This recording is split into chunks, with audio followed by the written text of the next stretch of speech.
আসসালামু আলাইকুম। সংবাদে আপনাদের সবাইকে স্বাগত জানাচ্ছি। আমি ফিরোজ তোহা। শুরুতেই আরবে কেবলস সংবাদ শিরোনাম জানিয়ে দেব এই মুহূর্তে হাতে পাওয়া সর্বশেষ গুরুত্বপূর্ণ আপডেট বাংলা সংবাদ। শুরুতেই থাকছে আওয়ামী লীগকে নিষিদ্ধ সহ যেসব দাবি জানালেন কর্নেল অলি। অন্তর্বর্তী সরকারের প্রধান উপদেষ্টা ডক্টর মোহাম্মদ ইউনূসের সঙ্গে বৈঠক করেছেন লিবারেল ডেমোক্রেটিক পার্টি এলডিপি। শনিবার বিকেলে অনুষ্ঠিত এই বৈঠকে এলডিপির চেয়ারম্যান কর্নেল অলি আহমেদের নেতৃত্বে দলটির মহাসচিব রেদওয়ান আহমেদ সহ 4 জন ছিলেন। বৈঠক শেষে সাংবাদিকদের অলি আহমেদ বলেন, এলডিপির পক্ষ থেকে আমরা ৮৩টি সুপারিশ করেছি। বৈঠকে আমরা আওয়ামী লীগের রাজনীতি নিষিদ্ধের দাবি জানিয়েছি। প্রশাসনে বদলি নয়, চিহ্নিত দুর্নীতিবাজদের আটক করে বিচারের মুখোমুখি করার কথাও বলেছি। এবারে জানাবো, আওয়ামী লীগ পালিয়ে গেলেও ওদের ভূত ও প্রেতাত্মারা এখনও পালায়নি বলে মন্তব্য করেছেন বিএনপির মহাসচিব মির্জা ফখরুল ইসলাম আলমগীর। মহাসচিব বলেন, বিএনপির মন্ত্রীটন্ত্রীরা কোথায়? আজ পালিয়েছে। আমরা কি পালিয়েছি? বেগম জিয়া কি পালিয়েছেন? ওরা পালিয়েছে, তাদেরকে পালিয়ে যেতে হয়েছে। আমাদের ছাত্র সমাজের আন্দোলনের মুখে তারা পালিয়ে যেতে বাধ্য হয়েছে। আওয়ামী লীগ পালিয়ে গেছে, কিন্তু ওদের ভূত প্রেতাত্মারা এখনও পালায়নি, ঘাপটি মেরে বসে আছে। তাদের ব্যাপারে সচেতন থাকতে হবে। জানাবো, একজন 2 বারের বেশি প্রধানমন্ত্রী নয়, অন্তর্বর্তী সরকারকে মামুনুল হকের প্রস্তাব। অন্তর্বর্তী সরকারের প্রধান হিসেবে দায়িত্ব নেবার প্রায় 4 সপ্তাহ পর রাজনৈতিক দল ও জোটগুলোর সঙ্গে মত বিনিময়ে বসেছেন প্রধান উপদেষ্টা ডক্টর মোহাম্মদ ইউনূস। মত বিনিময়ের প্রথমেই 7টি ইসলামী দলের নেতাদের সঙ্গে মত বিনিময় করেছেন তিনি। এদিকে 1,13,000 কোটি টাকা পাচার, এসালমের সহযোগীদের বিরুদ্ধে অনুসন্ধান শুরু। এসালম গ্রুপের কর্ণধার সাইফুল আলম ও তার সহযোগীদের বিরুদ্ধে 1,13,245 কোটি টাকা বিদেশে পাচারের অভিযোগে অনুসন্ধান শুরু করেছে বাংলাদেশ পুলিশ অপরাধ তদন্ত বিভাগ। শনিবার সংবাদ মাধ্যমে পাঠানো সিআইডির এক সংবাদ বিজ্ঞপ্তিতে এ তথ্য জানানো হয়েছে। জানিয়ে দেব, গণমাধ্যমের স্বাধীনতা বিরোধী সকল কানাকানুন বাতিলের দাবি।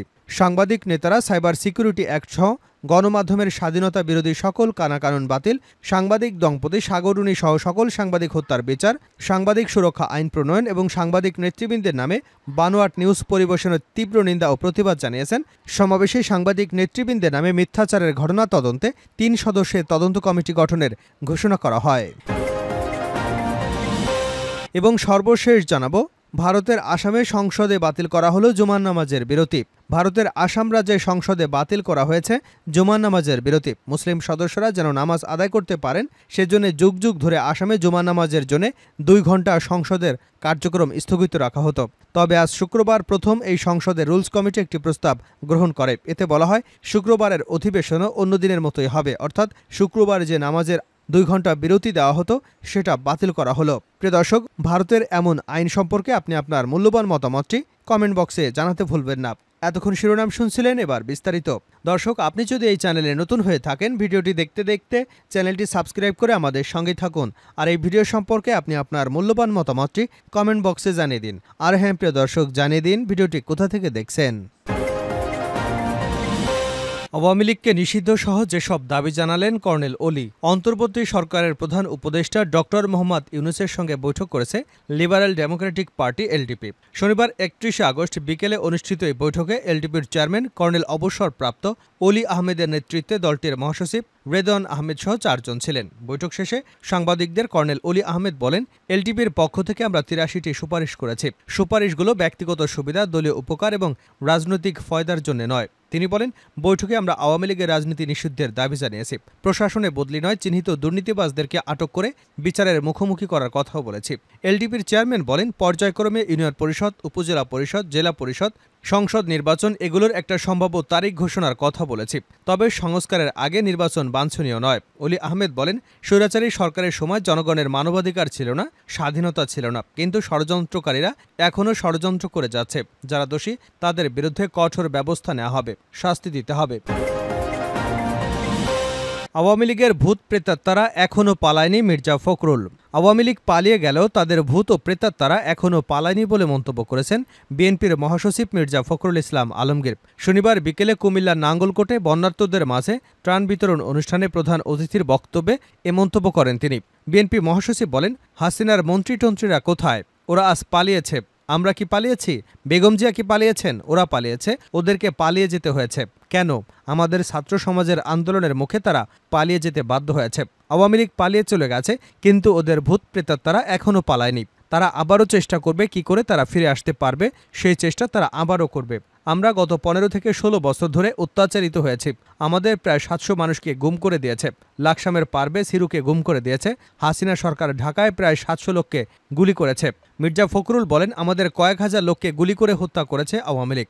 এমনকি আন্দোলনে তারা রাস্তার মধ্যে আমাদের ছেলেমেয়েদের পাখির মতো গুলি করে হত্যা করেছে। এদের হাত থেকে আমরা এখন মুক্ত হলেও এই স্বাধীনতা সুসংহত করতে হবে। এটাকে এখন জোরদার করতে হবে। ছাত্র জনতার যে ঐক্য তৈরি হয়েছে, সেই ঐক্যকে আরও শক্তিশালী করতে হবে। তিনি বলেন, আমরা কোনো নির্বাচনী ক্যাম্পেইন করতে আসিনি।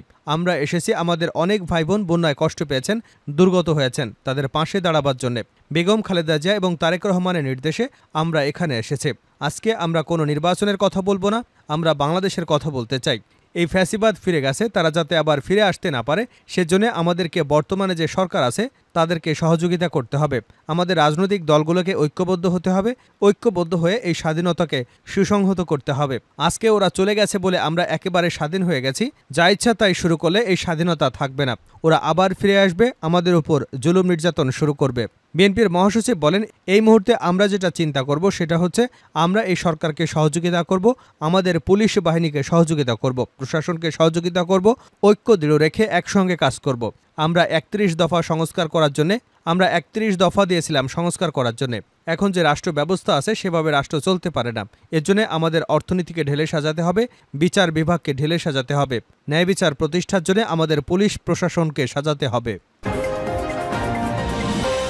একজন দুইবারের বেশি প্রধানমন্ত্রী নয়, অন্তর্বর্তী সরকারকে মামুনুল হকের প্রস্তাব। অন্তর্বর্তী সরকারের প্রধান হিসেবে দায়িত্ব নেবার প্রায় ৪ সপ্তাহ পর রাজনৈতিক দল ও জোটগুলোর সঙ্গে মতবিনিময়ে বসেছেন প্রধান উপদেষ্টা ডক্টর মোহাম্মদ ইউনূস। মতবিনিময়ের প্রথম ৭টি ইসলামী দলের নেতাদের সঙ্গে মতবিনিময় করেছেন তিনি। শনিবার রাষ্ট্রীয় অতিথি ভবন যমুনায় বিকাল ৩টা থেকে চলছে এ মতবিনিময় সভা।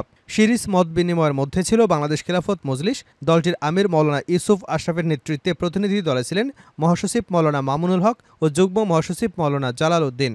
মত বিনিময় শেষে গণমাধ্যমে মাওলানা মামুনুল হক বলেন, প্রধান উপদেষ্টাকে তাদের দলের পক্ষ থেকে বলা হয়েছে একজন দুইবারের বেশি প্রধানমন্ত্রী থাকতে পারবেন না। একজন দুইবারের বেশি প্রধানমন্ত্রী নয় এমন প্রস্তাব সহ ৬ দফা অন্তর্বর্তীকালীন সরকার প্রধান ডক্টর মোহাম্মদ ইউনূসের কাছে প্রস্তাবনা দিয়েছে বাংলাদেশ খেলাফত মজলিস। মামুনুল হক বলেন, ৫ই মে ২০১৩ সালে মতিঝিলের শাপলা চত্বরে নিহত সহ সম্প্রতি ছাত্র জনতার অভ্যুত্থানের ঘটনায় হত্যাকাণ্ডের সুষ্ঠু তদন্ত ও বিচারের দাবি করেছি। ৫ই মে এবং এর পরবর্তী সময় হেফাজতে ইসলামের সমমনা দলগুলোর নেতাদের বিরুদ্ধে দেওয়া মামলাগুলো ১ মাসের মধ্যে নিষ্পত্তি করার দাবি জানিয়েছে। অন্তর্বর্তী সরকারের প্রধান উপদেষ্টা তার সরকারকে সহযোগিতার আহ্বান জানিয়েছেন উল্লেখ করে মামুনুল হক বলেন, আমরা সহযোগিতার প্রত্যয় জানিয়েছি। নির্বাচন এবং প্রশাসন সহ প্রত্যেকটা খাতের প্রয়োজনীয় সংস্কার করে যৌক্তিক সময়ের মধ্যে নির্বাচন করার দাবি জানিয়েছে। ১,১৩,০০০ টাকা পাচার এসালমের সহযোগীদের বিরুদ্ধে অনুসন্ধান শুরু। এসালম গ্রুপের কর্ণধার সাইফুল আলম ও তার সহযোগীদের বিরুদ্ধে ১,১৩,২৪৫ কোটি টাকা বিদেশে পাচারের অভিযোগে অনুসন্ধান শুরু করেছে পুলিশের অপরাধ তদন্ত বিভাগ। শনিবার সংবাদ মাধ্যমে পাঠানো সিআইডির এক সংবাদ বিজ্ঞপ্তিতে এ তথ্য জানানো হয়েছে। বিজ্ঞপ্তিতে বলা হয়, এসালম গ্রুপের মালিক এসালম এবং তার সহযোগী ব্যক্তিদের বিরুদ্ধে সংঘবদ্ধ অপরাধ, প্রতারণা, জালিয়াতি এবং হুন্ডি কার্যক্রম পরিচালনার অভিযোগ রয়েছে।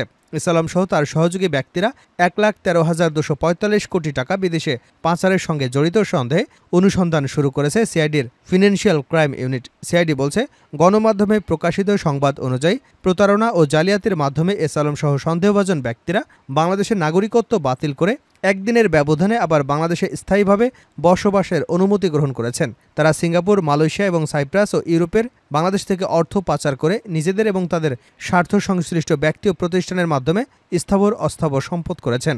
সিআইডি তথ্য অনুযায়ী এসালমের পাচার করা অর্থে সিঙ্গাপুরে ২,৪৩,৪০,০০০ মার্কিন ডলার পরিশোধিত মূলধনের ক্যানালি লজিস্টিক প্রাইভেট লিমিটেড নামের একটি প্রতিষ্ঠান রয়েছে এসালম এবং তার সহযোগী ব্যক্তিদের। তারা প্রতারণার আশ্রয় নিয়ে বিদেশে পণ্য আমদানি, রপ্তানি এবং বিনিয়োগের নামে ৬টি ব্যাংক থেকে ৯৫,০০০ কোটি টাকা ঋণ নিয়ে আত্মসাৎ করেছে।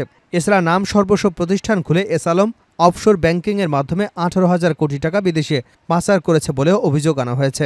সিআইডি বলছে, এস আলম, তার স্ত্রী ফারজানা পারভিন, ছেলে আহসানুল আলম, আশরাফুল আলম সহ তাদের স্বার্থ সংশ্লিষ্ট অন্য ব্যক্তিদের মাধ্যমে মানি লন্ডারিং অপরাধ করেছেন তারা। সর্বশেষ জানাবো, ভারতের আসামে সংসদে বাতিল করা হলো জুমার নামাজের বিরতি। ভারতের আসাম রাজ্যে সংসদে বাতিল করা হয়েছে জুমার নামাজের বিরতি। মুসলিম সাংসদরা যেন নামাজ আদায় করতে পারেন সেজন্য যুগ যুগ ধরে আসামে জুমার নামাজের জন্য 2 ঘন্টা সংসদের কার্যক্রম স্থগিত রাখা হতো। তবে আজ শুক্রবার সংসদের রুলস কমিটি একটি প্রস্তাব গ্রহণ করে। এতে বলা হয়, শুক্রবারের অধিবেশনেও অন্য দিনের মতো হবে। এ ব্যাপারে এক বিবৃতিতে রুলস কমিটি বলেছে, সৃষ্টির পর থেকে আসামের আইনসভার কার্যক্রম শুক্রবার সকাল 11টা থেকে 2 ঘন্টার জন্য স্থগিত করা হতো। এরপর মধ্যাহ্নভোজ এবং মুসলিম সাংসদরা ফিরে আসার পর অধিবেশন আবার শুরু হতো। অন্যদিকে ধর্মীয় কোনো কারণে অধিবেশন স্থগিত ছাড়াই সংসদের সব কার্যক্রম চলে। বিবৃতিতে আরও বলা হয়েছে, মাননীয় স্পিকার শ্রী বিশ্বজিৎ দাইমারি এ বিষয়টি সম্পর্কে নোট দিয়েছেন এবং সংবিধানের ধর্মনিরপেক্ষতার আলোকে প্রস্তাব দিয়েছেন। অন্য দিনের মতো শুক্রবারও মুসলিম সাংসদদের নামাজের বিরতি না দিয়ে আসামের আইনসভার কার্যক্রম চলবে। সংসদে জুমা নামাজের বিরতি বাতিল করার পর এ নিয়ে একটি পোস্ট করেছেন আসামের মুখ্যমন্ত্রী হিমন্ত বিশ্ব শর্মা। এতে তিনি লিখেছেন, 2 ঘন্টা জুমা নামাজের বিরতি বাদ দিয়ে আসামের আইনসভা নিজেদের কর্মকাণ্ডের উপর গুরুত্ব দিয়েছে এবং উপনিবেশিক আমলের আরেকটি নিদর্শন ঝেড়ে ফেলেছে। সংসদে নামাজের সময় দেওয়ার বিষয়টি 1937 সালে এনেছিল মুসলিম লীগ নেতা সৈয়দ সাদুল্লাহ। আসামের বিরোধী দল এমন সিদ্ধান্তের বিরোধিতা জানিয়েছে। তারা বলেছে, এটি মুসলিমদের অনুভূতিতে আঘাত হানবে। আসামের একাধিক মুসলিম সাংসদ বলেছেন, সংসদের এমন সিদ্ধান্তে তারা খুশি হননি, একটি ধর্মীয় সহনশীলতার পরিবেশ নষ্ট করবে।